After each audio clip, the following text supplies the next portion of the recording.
thunder as well. We definitely have thunder and lightning. What I want to do for you is give you a demonstration on how we create weather for the movie. So we got our light effects with lightning, our sound effects for thunder, and in just a second, boom, there is our rain. We have a sprinkler system that runs throughout the park. So you live in sunny Southern California, right? Or even if you're traveling from out of town, you're here in sunny Southern California. If the script calls for rain, we can't rely on the natural weather. We got to create it on our own. So the sprinkler system runs throughout the whole park, and a lot of times we actually combine the water that you see with powdered milk. And we do that because it makes it a little cloudier, a little more opaque, and a lot easier to see on the movie screen. Regular water as thin as rain doesn't transfer over the camera very well. When you put the milk in there, it does. So, I was right! The floodgates are open for gases!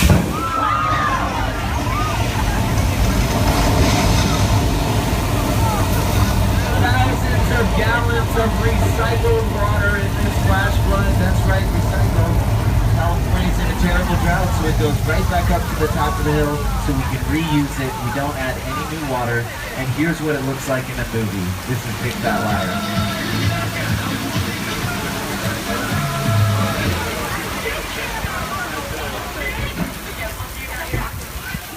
You might also recognize Old Mexico as Peru from Indiana Jones and the Kingdom of the Crystal Skull. The Three Amigos with Chevy Chase, Steve Martin, and Martin Short shot right here, as well as a Lady Gaga music video for the song Judas. So we also shoot a lot of commercials and music videos, not only television shows and movies. Lady Gaga actually gets hit by the flood in that video if you want to check it out. But adios Old Mexico, and howdy partner to the Old West. We've arrived here in 6 Points, Texas, some of the oldest sets on the whole lot, constructed in the 1920s. And I'm going to turn it over to Jimmy. He's going to relive an Old West showdown for you, right here on these streets.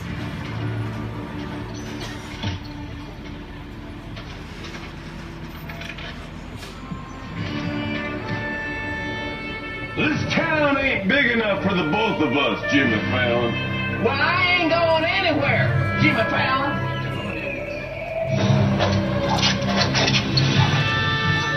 Now look here. Nice folks in this tram don't want no trouble. They just want to check out 6 Points, one of the oldest sets on the Universal lot.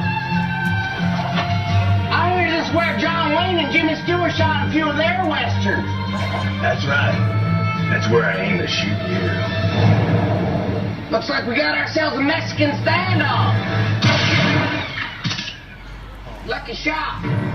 Now what say you mount up and get out of town while the getting's good? All right. Well, I'll see you again, fella. Oh, you can count on it, fella. Again. This is the beginning of a beautiful friendship. We just have to talk it out, that's all. I love that horse. That two-toned horse is my favorite horse ever. Now we're going to check out of the Western sets.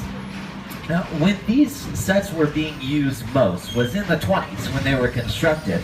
And Universal was making 200 Westerns a year that decade. They were the biggest money makers by far in the 1920s. And movies were silent back then, so they could be made a lot faster and a lot quicker because you didn't have to also record sound and match it to the picture. In fact, in the 20s, there was bleachers all around the Western sets, and the founder of the studio, Carl Laemmle, he invited, visitors and residents from the area to come and watch the filming, and they could cheer on, the hero and boo the villain. And the movie making process was much more interactive because the movies were silent. But then the 30s rolled around, sound came, which revolutionized the